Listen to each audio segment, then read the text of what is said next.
계속해서 삼손을 통해 예수를 보라는 사순절 메시지를 우리는 함께 듣고 있습니다. 예수를 통해 주어진 그 사랑이 구약의 삼손을 통해서도 구체적으로 우리에게 보여지고 알려주셨습니다.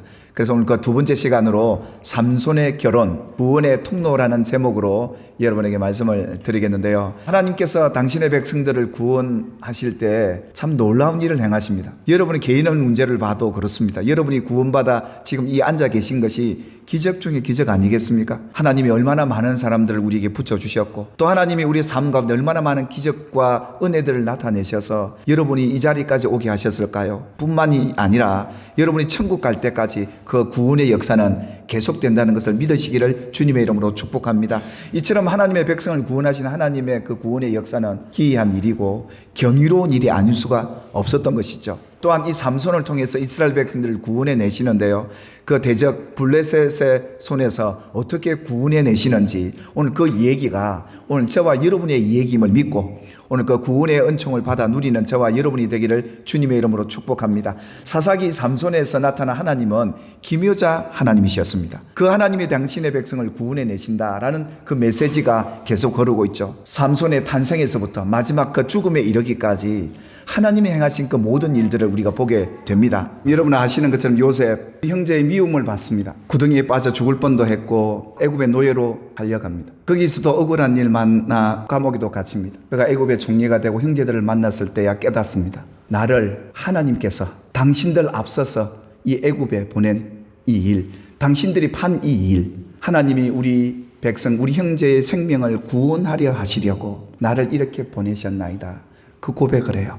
이 모든 일이 하나님이 당신의 백성을 구원하기 위한 당신의 계획이셨습니다. 그처럼 저와 여러분들이 살아감에 있어서도 기묘자 하나님의 이름과 함께하고 계심을 믿으시길 바라고 하나님이 이 구원의 역사를 지금도 우리 가운데 이루고 계시다는 사실을 믿고 나아갈 텐데요. 이사야서 53장은 유대인들에게 검서로 알려져 있습니다. 왜 그렇습니까? 그들을 구원할 메시아 예수가 과연 그들에게 어떻게 다가올 건지에 대한 예언서이기 때문입니다.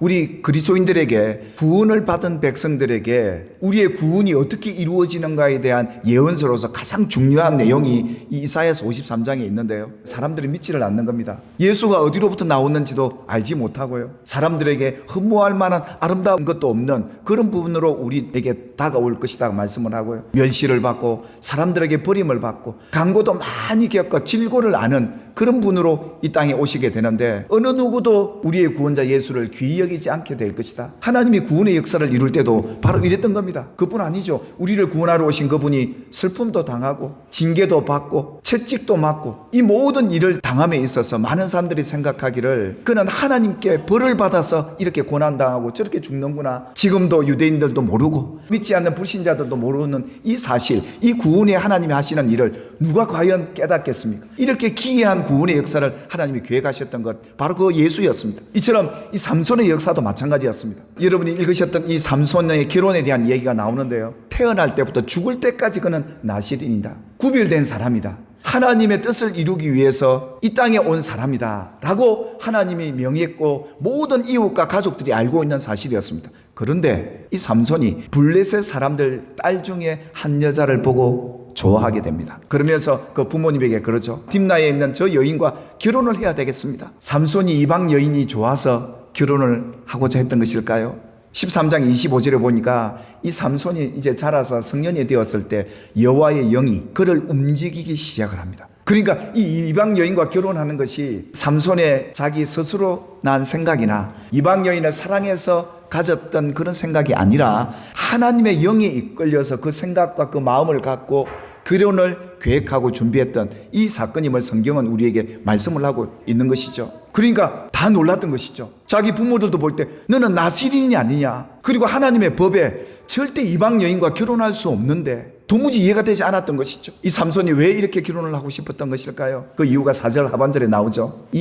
일이 여호와께로부터 나온 것인 줄을 이 부모는 다른 사람들은 알지 못하였더라. 그런데 그 시점이 언제였느냐 하면 블레셋 사람이 이스라엘을 다스린 까닭에 이 삼손이 틈을 타서 이스라엘 백성들을 블레셋 사람들에게서 구원해 내려고 그 사람들을 치려고 이 결혼을 계획하고 준비했고 이거는 삼손의 계획이 아니라 하나님께로부터 나온 계획이었다라고 성경이 얘기를 하죠. 40년 동안 이 블레셋 압제 아래에서 고통받던 당신의 백성을 구원해내기 위해서 삼손이 지금 도무지 다른 사람이 이해할 수 없는 이 결혼을 하려고 하는 겁니다. 하나님의 뜻이고 하나님의 계획이었기 때문입니다. 오늘 이스라엘 백성이 40년 동안 블레셋 사람들에게 고통받는 그 시간 누가 허락한 겁니까? 하나님이 허락하신 거 아닙니까? 왜요?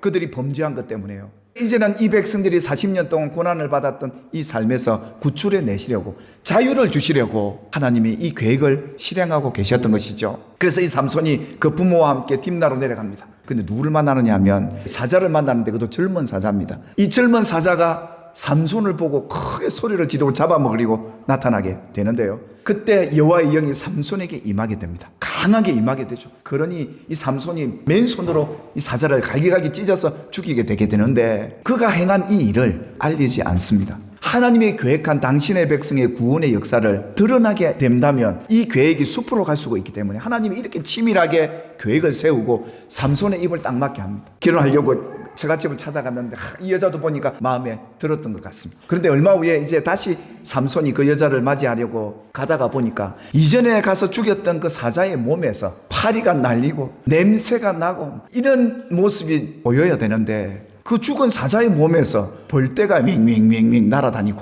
그 안에 벌꿀이 가득한 것을 이 삼손이 보게 됩니다. 누가 하시는 겁니까? 하나님이에요. 하나님께서 당신의 백성을 구원하기 위한 여러 가지 많은 계획들 가운데 이 일을 통해서 나중에 하나님이 하시는 일이 나타나지 않습니까? 삼손이 이제 결혼하려고 그 여인의 동네에 가서 보니까 동네 풍습이 여자와 결혼을 하면 친구들을 데려다가 친구로 삼는 이 풍습이 있었습니다. 그래서 아주 건장한 남자 30명을 불러다가 친구로 삼자 이랬던 겁니다. 이 삼손이 어떤 제안을 하느냐 하면, 내가 수수께끼를 낼 텐데 너희가 입고 있는 그 베옷 30벌 그리고 겉옷 30벌을 들고 너희가 이 수수께끼를 마치면 내가 이것을 주리라. 그러면서 수수께끼를 이렇게 냅니다. 먹는 자에게서 먹는 것이 나오고 강한 자에게서 단 것이 나왔는데 이게 뭐냐. 그런데 사흘이 되도록 못 푸니까 이 친구 30명이 신부에게 찾아와서 이 수수께끼 알려주지 않으면 너희 집구석을 그냥 다 불태우겠다 막 이렇게 협박을 합니다. 이 여인이 가만히 있다가 이러면 안 되겠다 싶어서 남편 될 삼손에게 당신이 우리 집을 망하게 하려고 이랬냐고 막 그 수수께끼 답 좀 가르쳐 달라고. 그러니 삼손이 그 답을 또 알려주게 됩니다. 그러면서 그 답을 무엇이 꿀보다 달겠으며 무엇이 사자보다 강하겠느냐. 결국 아내에게 말하고 그 비밀을 친구들에게 알려줌으로 인해서 그 답이 나오게 됩니다. 이 사실을 두고 삼손이 이 친구들을 향해 그럽니다. 너희가 내 암송아지로 밭갈지 아니하였더라면 이 문제를 못 맞췄을 텐데 내 아내를 이렇게까지 하면서 너희가 맞췄구나 하면서 삼손이 분노해야 합니다. 참 수수께끼 같은 얘기, 우스운 얘기 같지만 그들에게는 거래입니다. 약속이죠. 그때 여호와의 영이 삼손에게 임합니다. 이 삼손이 아스구리라는 그 블레셋 지역에 내려가서 사람 30명을 죽이고 거기에서 노력해 옵니다. 옷을. 그리고 그 옷을 수수께끼 푼 친구들에게 주고 노해서 자기 아버지 집으로 올라가 버리게 됩니다. 이런 일이 있고 난 뒤에 또 문제가 생깁니다. 삼손이 화가 나서 올라가 버리니까 장인이 생각할 때, 내 사위 삼손은 이제 화가 나서 아내를 미워하겠구나 해서 그 아내를 다른 친구에게 시집을 보내버립니다. 얼마 후에 다시 삼손이 오죠. 와서 아내의 방으로 들어가려고 하니까 장인이 들어오지 못하게 합니다. 장인은 그 여동생과 또 결혼해라 이렇게 되는 겁니다. 삼손이 뭐라고 얘기하느냐 하면, 내가 블레셋 사람들을 해할지라도 그들에게 대하여 내가 허물이 없을 것이다. 이스라엘 백성들을 블레셋 사람들의 손에서 구원해내기 위한 빌미를 그들이 제공했다는 겁니다. 하나님은 삼손을 통해 뭘 보여주냐 하면, 당신의 백성들이 이런 세상에서 억울한 일을 만날 때 불법을 행하거나 불의하게 행하지 말고 당신의 백성들의 억울함은 하나님이 갚아주신다, 이걸 보여주시는 거예요. 그래서 이 빌미로 인해서 블레셋 사람을 치는 것이 결국 불법이 아니다라는 것을 성경이 우리에게 얘기를 해주고 있었던 것이죠. 이 일을 놓고 삼손이 여우를 300마리를 잡습니다. 꼬리를 다 묶어가지고 거기에다 횃불을 꽂아서 불을 붙입니다. 곡식이 아직도 추수되기 전에 나무밭에다가 여우 300마리를 풀어놓습니다. 불 피워가지고. 그러니까 몽땅 밭도 다 타고 나무도 다 타버린 겁니다. 블레셋 사람들이 누가 이렇게 일을 행했느냐, 나중에 알고 보니까 삼손인데 이 아내를 빼앗겨서 열받아서 삼손이 이렇게 불을 냈다. 그러니까요, 이 블레셋 사람들이 삼손의 아내를 팔아버린 이 집안이 문제구나 해서 그 집을 불살라버린 겁니다. 그러면 삼손이 볼 때, 아니 우리 처갓집을 불살랐다니 이것 또한 불법인 겁니다. 그래서 계속해서 꼬리를 물고 어떻게 되느냐? 삼손이 뭐라고 얘기하는지 아십니까? 너희가 이같이 행한즉 내가 너희에게 원수를 갚고야 말리라. 앞으로 삼손이 일어날 이 블레셋 사람을 치는 것이 결국은 하나님께서 당신의 백성들을, 이 블레셋 사람들을 멸하고 구원해 내기 위한 하나님의 구원의 과정이었다 이겁니다. 예수님께서 오셨을 때도 마찬가지였습니다. 마귀에게 붙들린 당신의 백성을 구원해 내기 위해 예수님이 오셨다는 거 아니겠습니까? 예수님께서 질병에 붙들려 있는 당신의 백성을 고쳐주시죠. 귀신 들린 사람이 오면 귀신을 쫓아냅니다. 근데 많은 사람들이 예수님을 향해 뭐라고 얘기하냐? 미쳤다 이랬습니다. 미쳤다. 예수님 가족들조차 예수님을 집으로 데려가려고 오지요. 그때 예수님이 하신 유명한 말씀 있죠. 누가 내 모친이며 누가 내 가족이냐 이럽니다. 예수님의 부모들조차도 예수님의 그 사역을 이해를 하지를 못했던 거죠. 예수님이 오셔서 그럽니다. 사탄아, 더러운 귀신아, 내가 예수 이름으로 명하노니 내 이름으로 명하노니 떠나가라 하니까 마귀가 떠나가든가요 안 가든가요? 떠나갔지 않습니까? 그들이 왜 떠나갑니까? 그동안 이 악한 이들이 성도들에게 질병도 갖다주고 불안도 갖다주고 절망하게 만들고 고통스럽게 만든 그 마귀의 세력, 당신의 백성들에게 행한 대로 하나님이 합법적으로 갚아주는 거 아니겠습니까? 예수가 이미 우리의 모든 죄를 구속해 주셨고 담당하셨기에 이제는 우리가 마귀를 쫓아낼 수도 있는 것이죠. 사랑하는 여러분, 여러분의 가정에 대적에게 빼앗겼던 걸 하나님이 되갚아 주시기를 바라고, 그거로 인해 여러분이 받았던 아픔과 상처들을 위로해 주시기를 바라고, 그걸 믿는 믿음을 갖고 살아라 이 말입니다. 삼손이 원수를 갚을 때 자기 자의로 갚지 않습니다. 하나님의 영이 임해서, 그래서 결국은 원수는 내가 갚는 게 아니고요, 하나님이 하시는데 합법적으로 하신다는 걸 믿으시기를 바라고, 또 여러분이 고통받고 대적에게 불이익을 받았을 때 여러분 스스로가 원수 갚으려 하지 마시고 하나님께 맡겨두리기를 주님의 이름으로 축복하고, 그리고 또한 여러분이 고난이 오고 압제 속에 살아갈 때 낙심하지 말 것은 하나님이 이 고난을 반드시 갚아주신다라는 이 메시지가 이 구원의 역사 속에 있었던 겁니다. 오늘 기독교 신앙이 뭡니까? 우리는 범죄할 수밖에 없는 연약한 죄인입니다. 죽을 때까지 마귀와 함께 이렇게 공존하며 살아야 될 세상 속에 우리는 있기 때문에 병들 일 많고요, 좌절하고 실패할 일 많고요, 다른 사람에게 무시를 받고 예수님처럼 십자가 지고 죽음까지 가야 될 그런 과정도 있습니다. 그런데 놀라운 것은요, 이 고난 속에 하나님의 위로가 더 크다는 사실입니다. 초대교회 성도들은 그렇습니다. 그리스도의 고난이, 결국 예수님의 받은 이 고난이, 오늘 우리에게 보여주는 그 그림자인 이 삼손의 이 고난이, 그 고난의 현장이 누구를 위한 것이었습니까? 블레셋 밑에 고통받는 이스라엘 백성들을 구원해내기 위한 그 고난 아니었습니까? 결국은 예수님의 고난도 마찬가지였습니다. 우리가 사순절 기간 예수님의 고난을 깊이 묵상하고 죽음을 우리가 바라보면서 뭘 깨닫습니까? 예수님의 고난은 나의 위로다, 나의 치료다, 나의 회복이다, 나의 죄사함이다, 이런 자유를 누리라는 겁니다. 이 고난 내가 참고 기다리다 보면 하나님의 구원의 역사가 오겠구나, 나를 위로해주고 내 원수를 갚아줄 날이 오겠구나, 그걸 생각하고 믿음으로 위로를 받게 됐다 이겁니다. 우리가 받는 위로를 더하게 하시기 위해,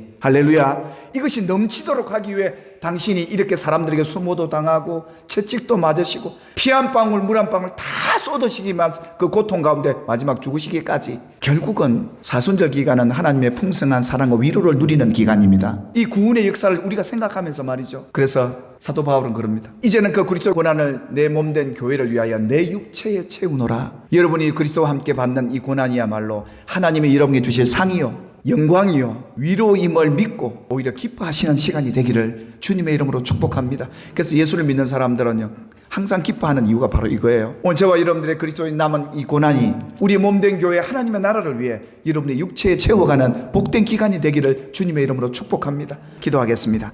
살아계신 하나님, 오늘도 삼손을 통해 우리를 구원하신 예수를 보게 하신 것 감사하고, 삼손의 이 길이 예수님의 길이었음을 보게 되었고, 또한 우리를 사랑하셔서 우리의 원수를 갚으시는 분이 하나님이시고, 반드시 이 고난 이후에 구원의 역사를 해내실 하나님의 역사를 바라보며 살게 하신 것 감사합니다. 오늘 우리가 당하는 이 고난, 그리스도의 이 고난을 바라보며 하나님의 위로가 우리 안에 더욱더 충만케 하옵시고, 이 고난 이후에 주실 하나님의 그 놀라운 은혜와 복을 기대하며 기뻐하며 감사하며 살아가는 사순절 기간 되게 하옵소서. 우리 모든 성도들이 이런 고난 속에 서로를 격려하고 이 고난 이후에 주실 하나님의 위로를 서로 나누고 기도하며 함께 이 어려움 헤쳐나갈 수 있도록 도와주시옵소서. 고난 가운데 절망하거나 두려워하지 않게 도와주시고, 하나님의 위로 우리를 사랑하시는, 이렇게 세심하고 이런 놀라운 일을 계획하셔서 우리를 구원해 주셨을 뿐만 아니라 천국 갈 때까지 우리를 이런 구원의 하나님, 기묘자 하나님의 역사를 바라보고 믿고 살아가는 우리 되게 하옵소서.